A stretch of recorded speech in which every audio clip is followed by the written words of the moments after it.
Welcome to another episode of How to Fight with a Longsword, or in other words, the Lichtenauer Tradition Longsword Fencing Basic Course. In this episode, we will be taking a look at thrusting and the Unterhau. I will also introduce the second cut position, the Flug. I also have a longsword cutting series, which goes way more in depth with the theory of how things work. The link to the playlist is in the description. The episodes 4 and 6 go through ascending cuts and thrusting, so they go very well together with this episode. Before we get to the actual subject of this episode, please do note that the incorrect examples are executed on purpose so that the issues are easier to see. All the techniques based on the historical sources are shown according to my current interpretation. As such, they are subject to change if I ever come up or run into a better interpretation.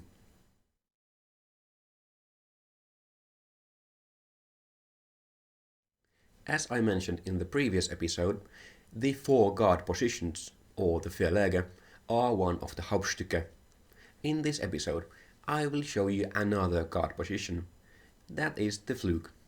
The Flug is also one of the Hängen, or the hangings. The Hängen are also one of the Hauptstücke. The Hängen are four guards in which your point is directed at your opponent. The Flug is the two lower Hängen. We will handle the two upper Hängen in another episode. I would say that if the Vom Tag is the most used guard position in the Lichtenauer system, the Flug is the second most used. Where Vom Tag is the basic guard from which to attack with a cut, Flug is the basic guard from which to attack with a thrust. Please do note that when compared to Danzig and Ringeck and pretty much every other German fencing source, Döbringer switches the names of two guard positions, those guards being the Flug and the Albe. For Flug, stand in a good fencing stance with your non-dominant foot forwards. Have your hands next to your hip on your dominant side so that your arms are crossed. The short edge is pointing up and the point is directed at the face of your opponent. You want to have your arms relaxed so that they rest against your side. In modern HEMA, it is common that the Flug on the non-dominant side is done identically to the dominant side, that is, with the short edge pointing up. I would not hold this against anyone. Ringeck doesn't specify how to stand in the Flug on the non-dominant side, but Danzig does.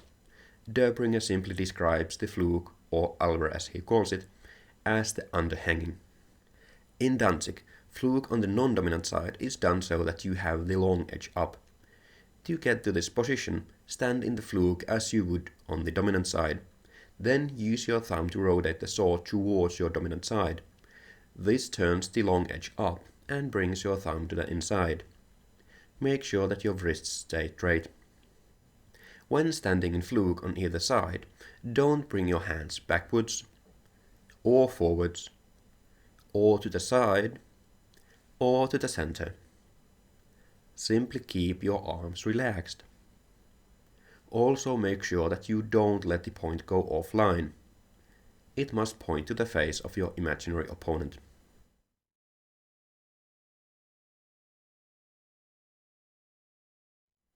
Now, let's take a look at our second basic cut, the Unterhau.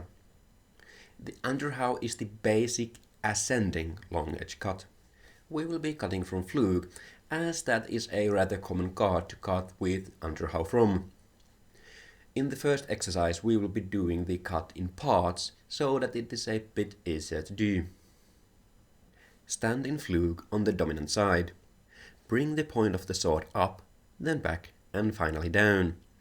The sword should now have the long edge pointing to the direction you will cut to. Stop for a moment. Cut an ascending cut at a similar angle to an Oberhau. Return to Flug and repeat. The exercise works just the same from the non-dominant side. Do not leave your hands low. You should not change your grip during the cut, and in the end position your arm should be straight and hands higher than face level. Make sure that you keep your cut straight.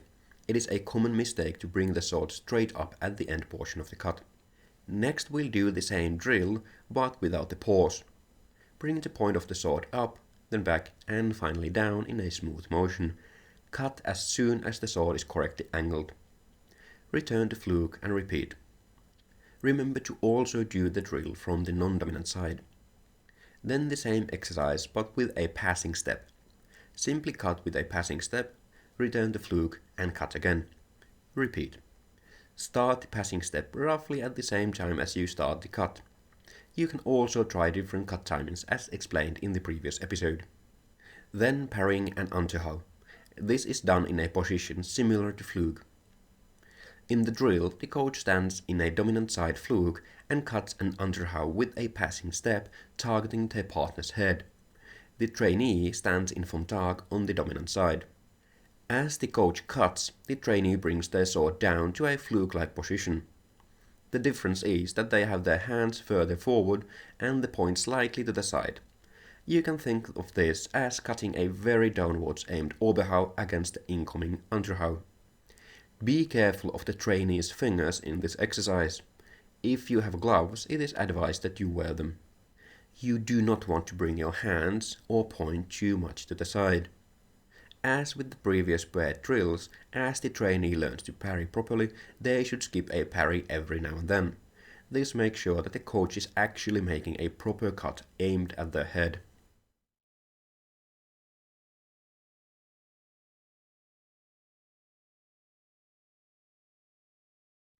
Then we get to thrusting. Thrusting is one of the 3 ways to wound with a sword, or one of the drei Wunde. The first one was cutting, as with an Oberhau, the second is thrusting, and the third is slicing, to which we will get to in a later episode. Now, let's get to the first thrusting exercise. Stand in fluke and have your partner take hold of the point of your sword. Your partner pulls the sword towards their face. Let your arms fully extend and only then take a passing step. Return to fluke on the other side. Repeat. The important thing here is to stand completely relaxed. Your arms only move forwards because they are holding the sword your partner pulls away from you. When your arms cannot extend any further, they start to pull your shoulder forwards. This makes your torso rotate. When your shoulder cannot move any further, it will start to pull your whole body forwards. This is when you take a passing step. This is the kinetic chain from the tip of your sword to the bottom of your feet. Your sword and arms must move first, your feet last. Next we have a very simple thrusting exercise. Stand in fluke and complete a thrust with a passing step. After the thrust, return to fluke on the other side. Repeat. This is exactly the same exercise as the previous one, but now you need to make the thrust yourself. Remember that your sword must move first. If you step first, your opponent can very easily perform a counter thrust by simply extending their arms. Finally, we have a paired thrusting drill. The exercise is the same as the earlier 2, but now you have a target. That target is your pair's face. You should thrust from such a distance that the thrust goes in 10 to 15 centimeters. Keep your arms extended. To prevent a nasty hit, your partner should lean back slightly after impact. This lessens the force of the thrust. Only lean back after the thrust has landed.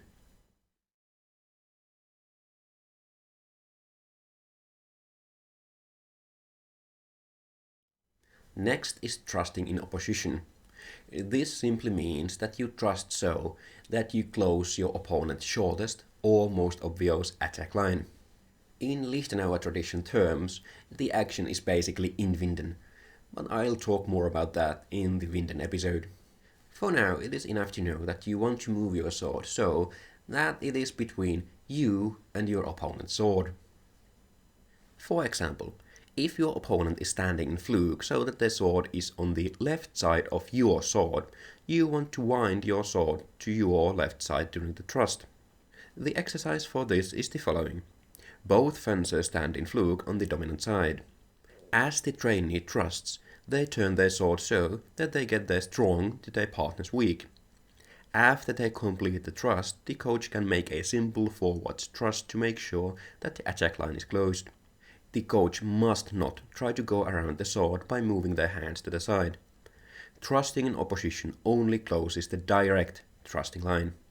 The coach must stand in a fluke so that their point is pointing at the face of the trainee. If your opponent's point is not threatening you, that is, it is pointing somewhere to the side, you do not want to chase the blade.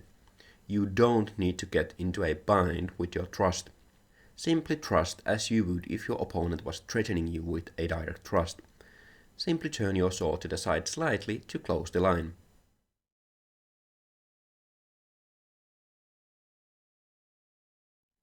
Next we'll take a look at parrying a thrust. Both the coach and the trainee stand in fluke on the dominant side. The distance should be such that you can thrust with a passing step. To parry a thrust, you want to get your strong to the weak of the opponent. As the coach is thrusting in opposition, you can't simply move your point to parry. The easiest way to do this is to bring your point slightly up and to the side while moving your hands towards the weak of your opponent's sword. You want to keep the parrying motion as small as possible. Don't bring your hands too far to the side. Once again, as the trainee gets the hang of parrying, they should skip a parry every now and then. Once again, this makes sure that the coach is actually delivering a proper thrust to the trainee's head. In the second exercise, we will be continuing with an Umschlag if the thrust fails. This is not the most optimal Umschlag for this position, but it is safe to do with the equipment we have, that mainly being the mask. The trainee delivers a thrust from their dominant side and the coach parries it. After the failed thrust, the trainee cuts a non-dominant side underhow to the coach's head. To make the cut, start pulling your hands towards your hip on your non-dominant side. As you get the sword far enough that you have space to bring it between you and your opponent's sword, bring the point up, back and down for the underhow. When the sword is angled for the cut, deliver the cut to the coach's head. As said, this is not a cut I would normally do. An easier and, in my opinion, a better Umschlag would be to cut a dominant side underhow to the coach's hands. If you have gloves, feel free to use this variation. I do not recommend that you do this without proper fencing gloves. Cutting to the hands or the head will keep you relatively safe, but cutting to the leg doesn't. As such, if you don't have gloves, cut to the head, and if you have, cut to the hands. Once again, after a while, the coach skips a parry every now and then. If the coach doesn't parry, the thrust should land and there is no need for an Umschlag.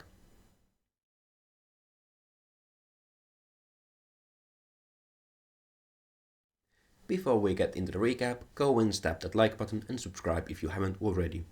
Fluke is a low pointing line guard. It is one of the Verläge and it is the lower Hängen. In Fluke, you want to have your hands next to your hip and the point directed at your opponent's face. Keep your arms relaxed. Underhow is the basic ascending long edge cut.